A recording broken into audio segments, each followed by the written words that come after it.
Shalom, shalom, j'espère que vous allez bien. De mon côté, je vais bien. Le Seigneur fait grâce. Pour ceux-là qui me connaissent pas, moi c'est Julie Odette Nguna. Dans cette chaîne, je vous parle de tout. Aujourd'hui, nous allons encore aborder ce sujet de la foi. Mes frères, mes sœurs, il y a des moments qu'il faut vraiment exercer la foi. Je vais vous parler de mon histoire. Mes frères, mes sœurs, dans cette chaîne, je vous parle de ce que Dieu a fait dans ma vie. Oui, quand ces choses arrivaient, j'étais là, j'enregistrais, je ne savais pas qu'un jour, je pouvais me tenir et dire aux gens ce que Dieu a fait dans ma vie, ce que Dieu est capable de faire. Mes frères, mes sœurs, il est arrivé une fois, quand j'étais dans mon village, mon fils est tombé malade. Mes frères, mes sœurs, c'était pas facile. Il est tombé malade. J'étais en campagne. Et maintenant, quand je rentre de la campagne, j'arrive au village, on me dit que non, ta mère a amené l'enfant à l'hôpital. En ce temps-là, mon fils avait 4 ans. Mes frères, mes sœurs, je suis partie à l'hôpital. Arrivée à l'hôpital, l'enfant était malade. On a fait les soins. L'enfant se sentait mieux. L'enfant est rentré à la maison. On a dit paludisme grave. Arrivé à la maison, après une semaine, je suis toujours en campagne. On passe même annoncer que oh, voilà, on est encore reparti avec l'enfant à l'hôpital. Mes frères, ça tournait comme ça chaque semaine.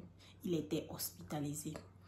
Une fois, je me rappelle, ma mère a amené l'enfant à l'hôpital. J'ai suivi ma mère à l'hôpital. Arrivé là-bas à l'hôpital, l'enfant était fatigué. Ce qui fait que il y avait des jours que tout le côté du corps de mon enfant était paralysé. Mes frères, mes sœurs, l'enfant ne pouvait pas tenir avec la main droite. Donc, ce qui fait que quand tu lui donnes les choses avec la main droite, tu lui donnes les choses pour qu'il prenne avec la main droite, il prend plutôt avec la main gauche. Donc, cette main, c'est ce côté-ci était paralysé. Mes frères, l'infirmière est arrivée. Dès qu'elle a vu l'état de l'enfant, elle a regardé, on avait déjà fait des jours là-bas à l'hôpital. Elle a regardé, elle a dit non. Elle m'a dit cache. Elle nous a dit cache que non, ça c'est la méningite. Moi, sachant ce que c'est que la méningite. Moi, sachant que mon fils a pris les vaccins contre la méningite. Mes frères, mes sœurs, j'ai dit à cette infirmière sans avoir peur, sans avoir honte d'elle. J'ai dit, c'est pas la méningite, mon fils a pris tous les vaccins de la méningite. Donc, c'était pour contrecarrer les plans de l'ennemi.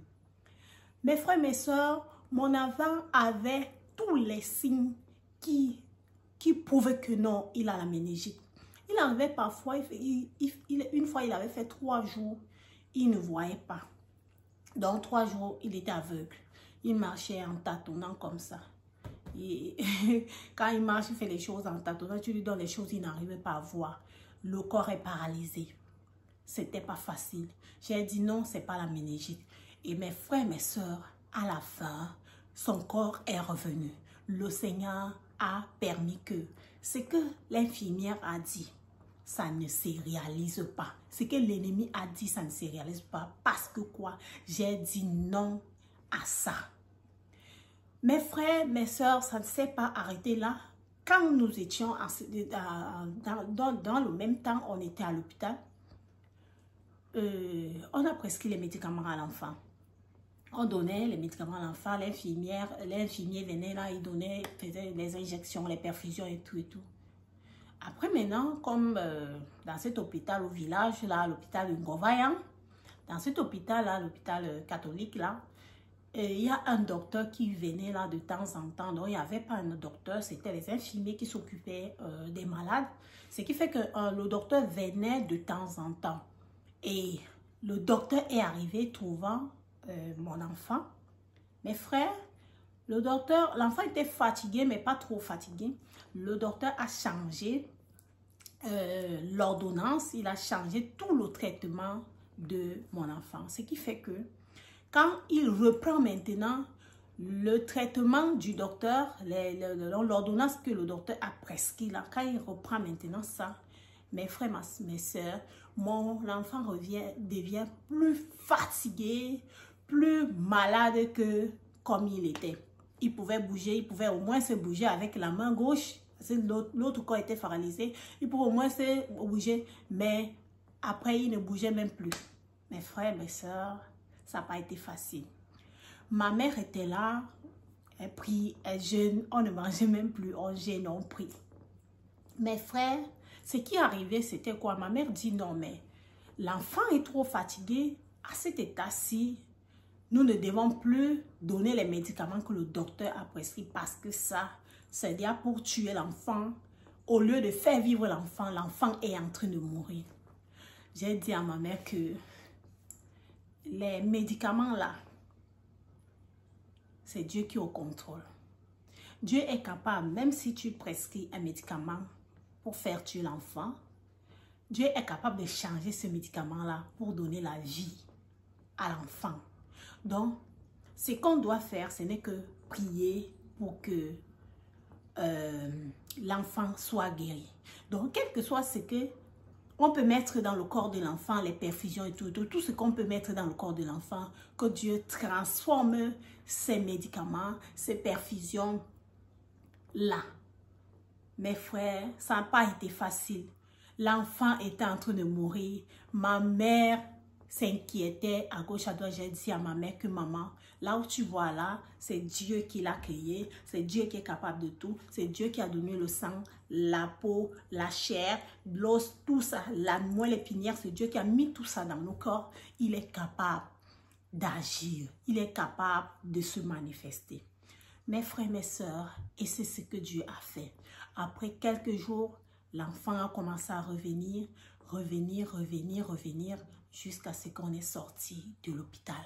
C'est ce que Dieu est capable de faire.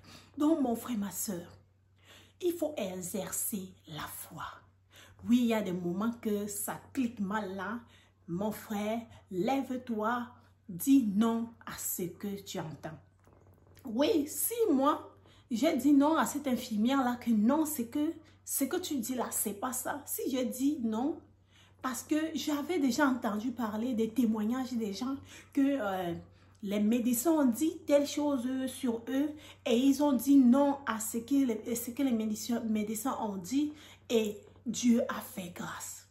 C'est la même chose. Oui, me voici maintenant, je suis au Canada. Récemment, je suis allée à l'hôpital. On m'a diagnostiqué que j'ai un kyste et un fibrome dans mon ventre. Mes frères, mes soeurs, quand on m'a dit ça, je vous dis que quand on m'a annoncé ça, l'infirmière qui m'a annoncé ça était triste. Mais quand elle m'a annoncé, elle était triste plus que moi parce qu'elle était vraiment dépassée. Elle était triste de m'annoncer cette mauvaise nouvelle. Mon frère, ma soeur, qu'est-ce que j'ai dit à cette infirmière? J'ai dit à cette infirmière cache que Dieu est capable de faire disparaître ce kyste, ce fibrome-là, dans mon ventre. Mes frères, je suis arrivée à la maison. Après maintenant, c'était déjà que quand je touche mon ventre là, je sens une boule là dans mon bas-ventre. Je sens une grosse boule là dans mon bas-ventre. Je sens une grosse boule dans mon bas-ventre. J'ouvre une parenthèse un peu. Quand j'étais à l'hôpital là, quand on m'a diagnostiqué que j'avais un kyste et un fibrome dans mon ventre, mon frère, j'ai commencé à regarder ma soeur. J'ai commencé à regarder comme ça. Je dis, prends ma vie, je pose sur la table. Je dis, mais ça là, ça sort d'où? Quand j'étais dans mon village, dans mon pays, je n'avais jamais ressenti ça.